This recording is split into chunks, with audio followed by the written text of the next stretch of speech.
Hey there, personal health and wellness. I see that we are having some issues with trying to find our rubrics, and so I wanted to just really quickly go through and show you where those are located.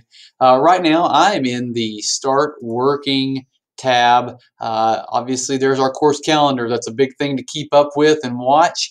But then I'm going to come down here to Module 1, click on that, and what I want to do is I want to scroll down. Now, all these quizzes are multiple choice, so they don't really contain a rubric. But the first and a really big assignment here is our SWOT analysis and SMART goals. So the first thing that we want to do is we want to know that we click this text right here so that we understand that is the way we get into an assignment. And then right here, view rubric. There is my rubric for an assignment. I click on that and that brings it up. One of the big things here is criterion, organization, grammar. What is criterion? That is your answers. And so make sure that you are applying an answer. And let me just say this real quick on the front end. I look for complete sentences. That's how I know that you're addressing a question with an answer. But that's just an expectation that is common in college classes. So make sure that you're addressing everything with a complete sentence.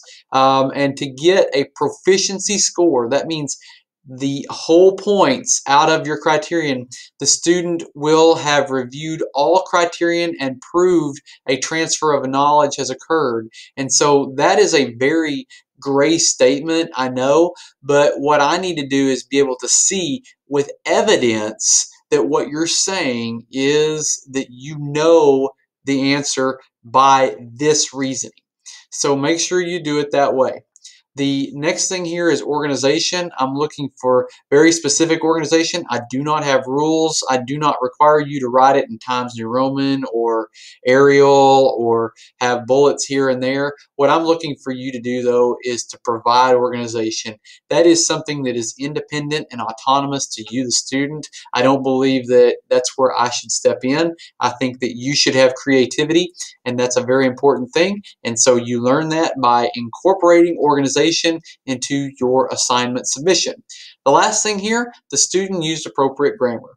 I do believe that a college student should leave college and use appropriate grammar. A great example of this is I was listening to a podcast just yesterday, and the guy on the podcast said the words, "This guy has written 13 books and sold 6 million copies, and I've read every one." Well, if you don't catch the comma in there, then you think that this guy just read 6 million books, right? So it's very important to have the right grammar. That means capitalize where capitalization is required. That means periods. That means commas. That means everything. I'm looking for you to be able to write like an educated student should. That's just kind of part of the process of college, that we're getting you well-rounded. These are important skills. I don't even want to say that this is a soft skill, because it's not.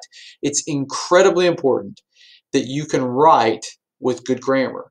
Think about the last time you received a text and that text message out of context seemed like this person was very angry. But with the right grammar and the right pronunciation, then it sounds okay.